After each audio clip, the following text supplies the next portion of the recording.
ઝઘડે દુષ્કર્મમાં ભોગ બનનારી આપણી દીકરી છેલ્લા એક સપ્તાહથી મોત સામે લડી રહી હતી અને આ જંગમાં હારીને જ્યારે એના મોતના સમાચાર સાંભળવા મળ્યા ત્યારે આપણે સૌ ખૂબ દુઃખી થયા છે। ત્યારે એમની માતા પિતા એમના પરિવાર પર શું ગુજરતી હશે એ સંવેદના સાથે આપણે સૌએ વિચારવું પડશે।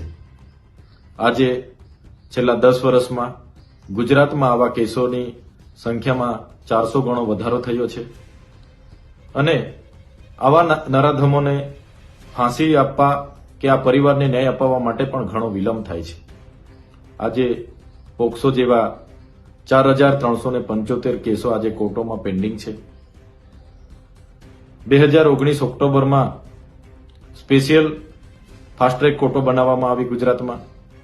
આ કોર્ટોમાં પણ 912 જેટલા કેસો આજે પેન્ડિંગ છે।